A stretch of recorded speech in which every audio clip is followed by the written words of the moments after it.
Vamos a hacer un repaso sobre lo que vimos en la práctica número 1 de electrónica analógica y de potencia, que es sobre el amplificador operacional.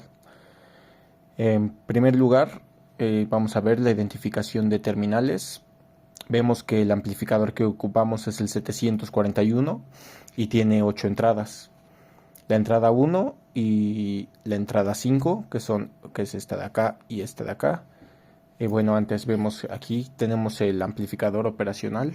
A ver si se alcanza a distinguir. Aquí vemos que tenemos un pequeño semicírculo, este de aquí, que es el que nos va a ayudar a diferenciar las entradas. En base a él y en el diagrama vemos que también está el semicírculo. Vamos a ver cuál es la entrada 1 a la 8. Entonces, esta sería la entrada 1, 2, 3, 4 y luego hacia arriba 5, 6, 7 y 8.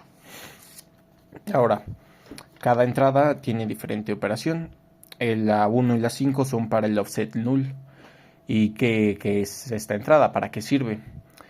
Lo que pasa es que cuando las dos entradas de un amplificador operacional, la inversora y la no inversora, están conectadas a la misma tensión, por ejemplo ambas a tierra en algún caso, la salida del amplificador debería ser pues exactamente 0 voltios. Pero debido a algunas diferencias que tienen los transistores y pues el circuito interno del amplificador, siempre existirá una pequeña diferencia de voltaje entre las entradas.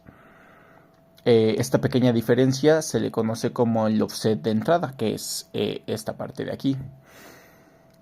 Lo que puede resultar que haya voltaje cuando no debería haber voltaje.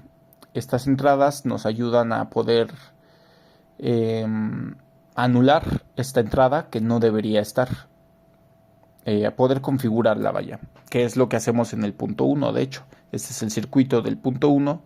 Vemos que aquí ocupamos la entrada 1, la entrada 5, que son los dos offset null, la entrada 2 y 3, que son las entradas al amplificador operacional. De hecho, aquí vemos en el diagrama la entrada 2 y 3, que es la entrada negativa y positiva, y va a la salida número 6, que es lo mismo que vemos acá. Entonces, en el circuito 1 usamos la entrada 1, usamos la entrada 5 para configurar el offset null, la entrada 2 y 3, que pues, son las entradas del amplificador, el número 6, que es la salida del amplificador, y también el 4 y el 7, que son pues las que nos dan la tensión de entrada y negativa y positiva. Ahora vamos con diferentes puntos. Vamos a repasar qué hace cada amplificador. Vemos que tenemos 11 tipos de amplificadores. El amplificador sumador, sustractor, el seguidor de voltaje, el amplificador inversor, el no inversor, el convertidor de corriente a voltaje, el convertidor de voltaje a corriente, el amplificador integrador, diferenciador, el rectificador de media onda y de onda completa. Ahora, ¿cuál es el sumador? El sumador se caracteriza por tener múltiples resistencias de entrada, como en el caso del primer circuito que vimos, conectadas a la terminal del inversor, que sería en este caso en el 741 la entrada número 2. Tiene muchas resistencias conectadas a esta entrada. Y entradas de voltaje a la entrada número 3, que sería la positiva. El amplificador sustractor sería en esencia lo contrario al amplificador sumador. Tenemos diferentes entradas de tensión en el puerto 2 y diferentes resistencias en el puerto 3.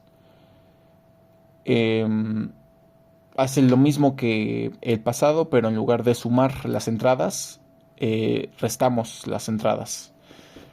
En el punto 3 tenemos el seguidor de voltaje. El seguidor de voltaje, bueno, ya vimos este y este. El seguidor de voltaje sería... es el circuito más simple que tenemos, de hecho, en los amplificadores operacionales. Se aplica un voltaje de entrada directamente a la terminal positiva, que en este caso sería la 3, y la salida negativa estaría en la negativa, en la entrada número 2. Esto crea una retroalimentación del 100%, es decir, que la tensión de entrada es igual a la tensión de salida. El amplificador inversor se conecta un voltaje de entrada a la negativa. Bueno, vamos a ponerla aquí. El número 2 es la negativa y el número 3 es la positiva y el número 6 es la salida. De hecho, estaría mejor si lo hiciéramos aquí en la parte de abajo. La 2 es la negativa, la 3 es la positiva y la salida sería la 6. Entonces, en el amplificador inversor, el voltaje de entrada se conecta a la señal inversora del amplificador operacional a través de una resistencia. La terminal no inversora estaría conectada a tierra. Y pues esto nos da una señal invertida. En el no inversor, la entrada de voltaje se le aplica directamente a la terminal no inversora. Y la terminal inversora está conectada a dos resistencias. Una que va a tierra y la otra que va a la alimentación. Pasando esos dos puntos, seguimos con el convertidor de corriente a voltaje. El convertidor de corriente a voltaje, la fuente de corriente se conecta directamente a la entrada 2 del amplificador operacional y la no inversora se conecta a tierra. Y el convertidor de voltaje a corriente, la entrada de voltaje se aplica directamente a la señal no inversora con una resistencia conectada. Y la carga de la resistencia que queremos controlar se conecta a la salida del amplificador operacional y un punto de referencia conectado a tierra. Entonces, si la carga R está en serie con una resistencia, vemos que la señal de entrada y la corriente estarían relacionadas directamente. Seguimos con el punto 8, que sería el integrador.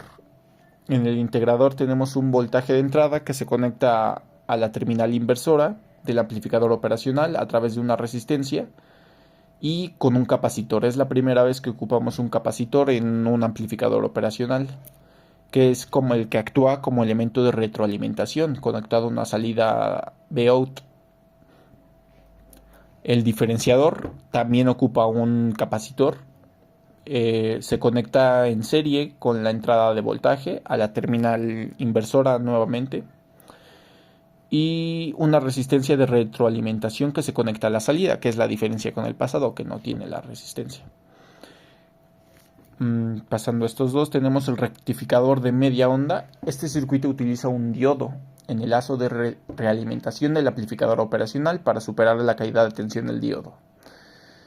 La entrada de voltaje se conecta a la señal inversora a través de una resistencia y el diodo se conecta en serie con una resistencia de retroalimentación entre la salida y la terminal inversora. Cuando la entrada de la tensión es positiva, el diodo está en polarización directa y el circuito actúa como un amplificador inversor y la salida sigue la entrada. Cuando el voltaje de entrada es negativo, el diodo está en polarización inversa, bloqueando la realimentación y la salida se satura a cero. Y por último tenemos el rectificador de onda completa. Estos de hecho no los vemos en el circuito, en la práctica, pues los rectificadores de onda completa de precisión suelen ser mucho más complejos de lo que nosotros estamos viendo, involucrando uno o dos o más amplificadores operacionales y varios diodos, por lo que ese no se ve en este circuito.